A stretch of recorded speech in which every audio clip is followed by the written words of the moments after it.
gonna get the front space for. Oh, you're gonna get there. Get my good side over here. Ladies and gentlemen. Okay. Almighty. All right, I'm going to set this up, and I'll make it as short as I can. But it's No, drag it out. I want you to know why it was such a leap of faith for me that day to go into the car wash at all. Oh yeah. Because Carwash Story. I had already had a very bad experience in one of those drive-through car washes, maybe 6 or 7 months prior to that, and that little story really was, and this God's honest truth. I was by myself. I was Exxon. I put gas in the car. I was eligible for a free car wash. So I said, well, I'll just go through and get the car wash. It's just my regular old car. And I went, and it was one of those times where it was kind of a touchless one, but it had those blinking sign that said, drive in forward or drive forward when you got in there. So I drove forward, but you had to be at least pretty much where they wanted you to be tire wise and stuff. So this blinking light said drive forward, stop, and then it wouldn't start. The thing wouldn't start. It said back up because I wasn't in there right. So I said, oh, back up. So I put it in reverse and I backed up a little bit, and now I'm starting to get sweaty because maybe I didn't get in there right. So I said, usually Terry did this, my husband, but I was by myself. So it said stop, and then move forward. And I said, okay. So I put it back in drive, and I adjusted myself a little bit and drove a little bit further until it said stop, and it said go back. And now I'm sweating because there's 2 or 3 cars behind me, and I'm sure they think I'm an idiot. And so it said go back, drive backwards, or reverse, and I did. Put it back, and it said stop, and it said move forward. And so I adjusted a little bit more, and I said, well, I've got to be in there right this time. Move forward. Stop. Then it literally said, move forward and exit. Get out, because you're too stupid, obviously, to do the car wash. It literally kicked me out. It just said, move forward and exit. It's like, get in the back of the line and start over because there's people behind you.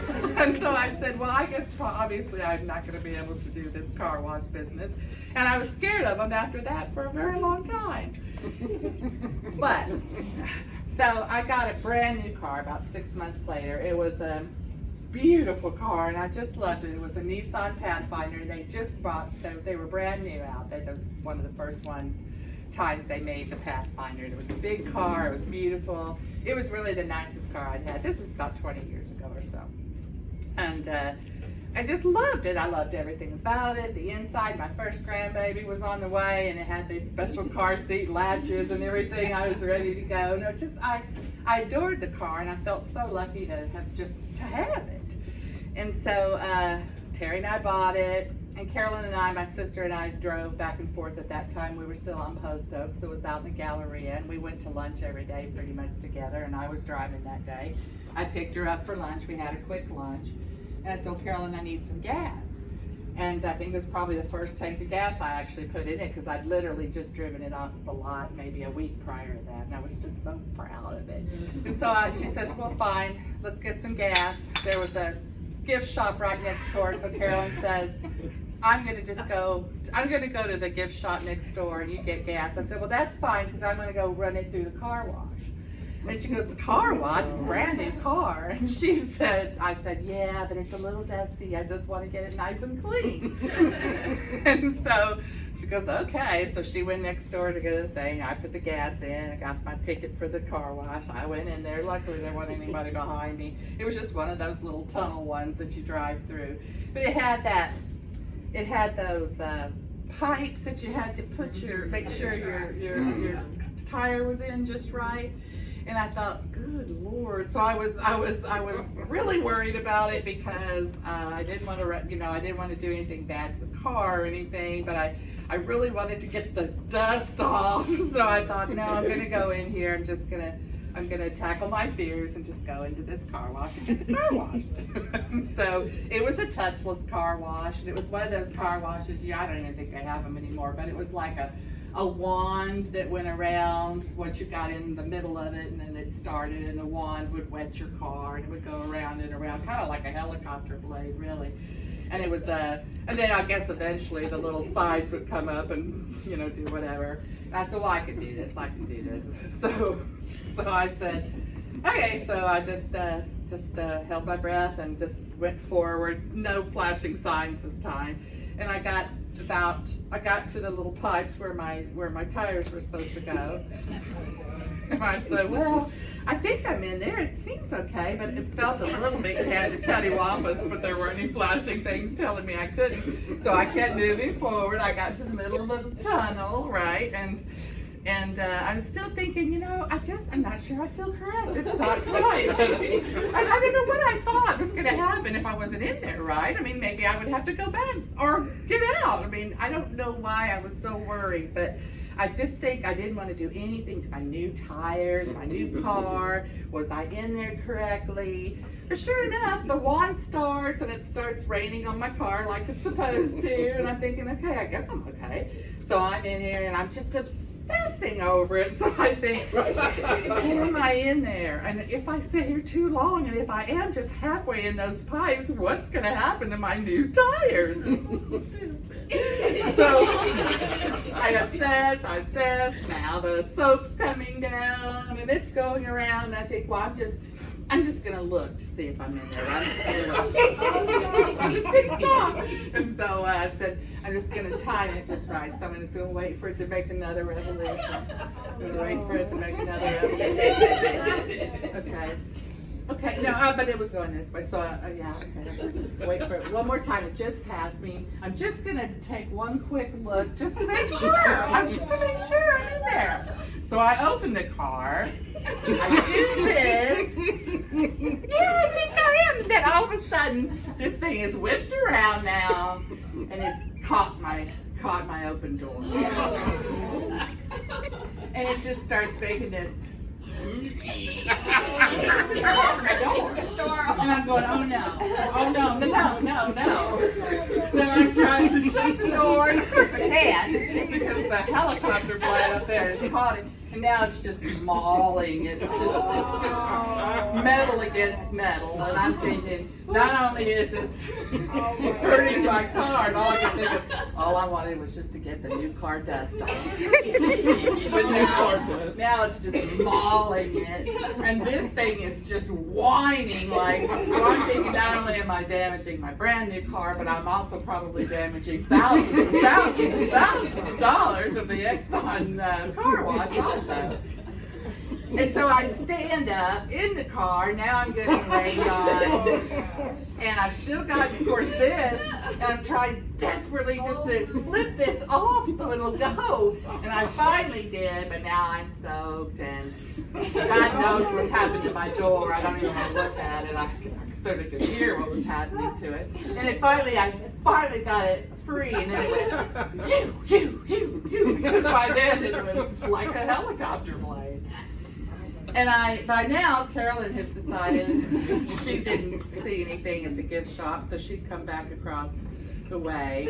And she was standing right about here, looking down the tunnel to see when I was coming out. So she's looking down the tunnel, where's my sister? So her little nose is kind of sticking out to look. And I slammed what's left of the car door, and just gunned it out. Well, I just gunned it out, and I came like this close to taking her nose off too, because she's like this, and I come whooshing out like that. And she goes, what in the world? Did you see that?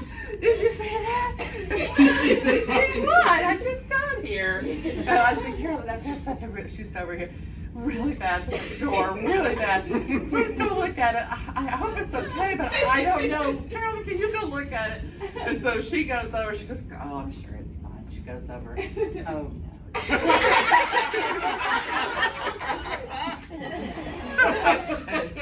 Somehow, remarkably, at least I got the window came down. I don't see how the window was still working, but I put the window down. And I basically just had my arm out, just holding it, because it was just barely hanging on. It was just barely hanging on.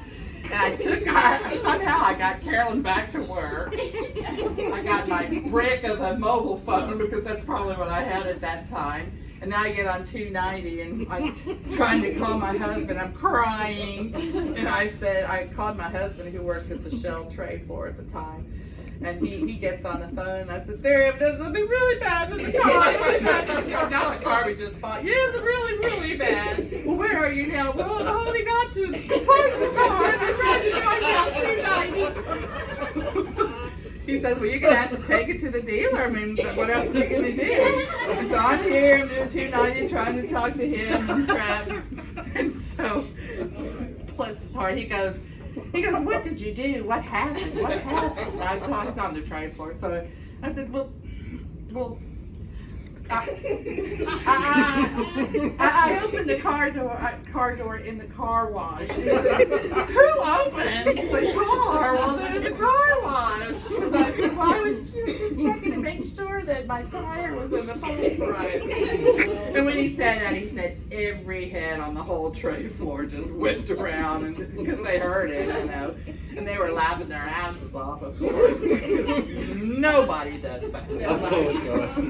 So it was very upsetting. I got to the dealership way down 290, and of course I got down to the body shop and I said, "Look what I've done, look what I've done." He says, "Well, how did it happen?" Of course I had to tell him too, and he got a huge kick out of it. He came around the corner and looked at it and I said, "Do you think it'll be all right? Can you make it just like it was new?" And he said, "Oh, yeah, it'll be just like new, just like new."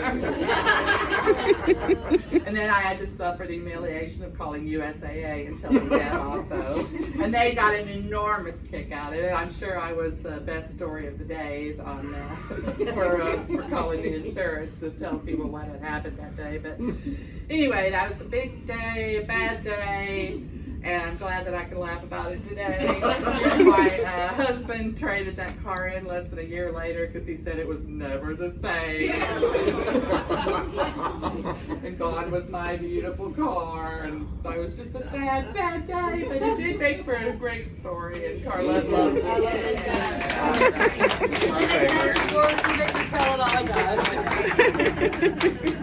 I love you. But do you go to car washes anymore? No. Hand wash. The hand wash. Wash it in your backyard. No, which